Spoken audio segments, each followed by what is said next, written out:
ക്രിസ്തുവിൽ സ്നേഹമുള്ളവരെ, ടാഗോർ തൻ്റെ ഗീതാഞ്ജലിയിൽ പാടുന്നുണ്ട്, നിങ്ങളവൻ്റെ നിശബ്ദമായ കാൽപ്പരുമാറ്റം കേൾക്കുന്നില്ലേ? അവൻ വരുന്നു വരുന്നു വന്നുകൊണ്ടേയിരിക്കുന്നു. കൃപയുടെ മഴപ്പെയ്ത്തായ ഈ ഡിസംബർ മാസത്തെക്കുറിച്ച് ചിന്തിക്കുമ്പോൾ മനസ്സിൽ എപ്പോഴും ഉണരുക ഈ കീർത്തനമാണ്. കർത്താവ് നിരന്തരം നമ്മിലേക്ക് വന്നുകൊണ്ടിരിക്കുന്നു എന്ന് ഓർമ്മപ്പെടുത്തുന്ന ഒരു മാസമാണിത്, ഒരു സമയമാണിത്.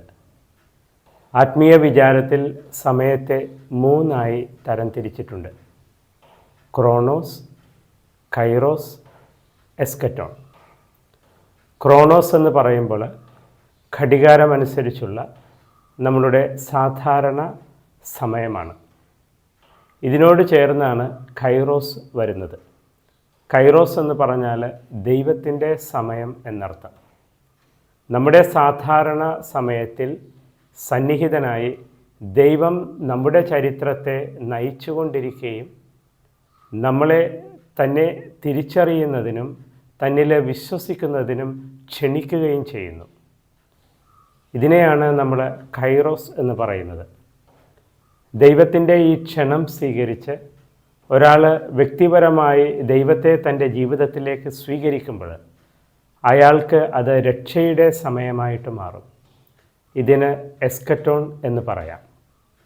എസ്കറ്റോൺ എന്ന് പറഞ്ഞാൽ സാധാരണഗതിയിൽ ക്രിസ്തുവിൻ്റെ 2ാം വരവുമായിട്ട് ബന്ധപ്പെടുത്തിയാണ് നമ്മൾ മനസ്സിലാക്കുന്നത്. ക്രിസ്തുവിൻ്റെ 2ാം വരവിൽ ക്രിസ്തുവിനെ നമുക്ക് മുഖാമുഖം കാണുവാനായിട്ട് കഴിയും. ഈ യാഥാർത്ഥ്യത്തെ സഭ പഠിപ്പിക്കുന്നത് ഇത് സംഭവിച്ചു കഴിഞ്ഞതും എന്നാൽ പൂർണ്ണമായി ഇനിയും സംഭവിക്കാനിരിക്കുന്നതുമായിട്ടുള്ള ഒരു യാഥാർത്ഥ്യമാണെന്നാണ്. Already but not yet. അതായത് ക്രിസ്തുവിനെ വ്യക്തിപരമായി എനിക്ക് ഈ ജീവിതത്തിൽ കണ്ടുമുട്ടാനായിട്ട് പറ്റും. ആ സ്നേഹാനുഭവത്തിൽ നിറഞ്ഞ് ജീവിക്കുമ്പോൾ ക്രിസ്തുവിനെ 2ാം വരവിൽ അവസാന വിധിയിൽ അവനെ വ്യക്തിപരമായിട്ട് അതിൻ്റെ പൂർണ്ണതയിൽ കണ്ട് അനുഭവിക്കുവാനായിട്ട് എനിക്ക് പറ്റും. ഇത് നമ്മെ ഓർമ്മപ്പെടുത്തുന്ന ഒരു മനുഷ്യനുണ്ട്, സഖ്യബൂസ്. അദ്ദേഹം ദൈവത്തിൻ്റെ സമയത്തിൽ കൈറോസിൽ ജീവിച്ചിരുന്നു.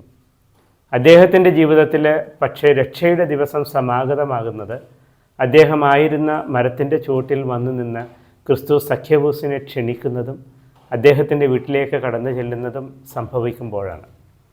ഇതാരുടെ ജീവിതത്തിലും സംഭവിക്കാനിടയുള്ള യാഥാർത്ഥ്യമാണ്. ദൈവത്തിൻ്റെ സമയത്തിൽ ഇങ്ങനെ ജീവിച്ചു പോകുന്ന നമ്മുടെ ജീവിതത്തിൽ വ്യക്തിപരമായിട്ട് ദൈവം കടന്നു വരുമ്പോൾ നമ്മുടെ ജീവിതം, നമ്മുടെ സമയം രക്ഷയുടെ സമയമായിട്ട് മാറുന്നു. ഈ ക്രിസ്തുമസ് കാലം അതാണ് നമ്മളെ ഓർമ്മപ്പെടുത്തുന്നത്.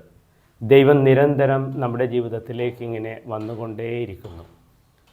മനസ്സുകൊണ്ട്, ഹൃദയം കൊണ്ട് ദൈവത്തിന് വാതിലുകൾ തുറന്നു കൊടുത്ത് ദൈവത്തെ നമ്മുടെ ജീവിതത്തിലേക്ക് വ്യക്തിപരമായിട്ട് ക്ഷണിക്കാനായാൽ ഈ ക്രിസ്തുമസ് കാലം നമ്മുടെ ജീവിതത്തിലും സമാധാനത്തിൻ്റെയും സന്തോഷത്തിൻ്റെയും ദിവസങ്ങളായിട്ട് മാറും.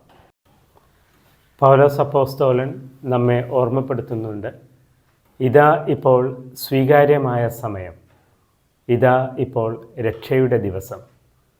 ദൈവത്തിൻ്റെ നാമത്തിന് ഉപരിമഹത്വം ഉണ്ടാകട്ടെ.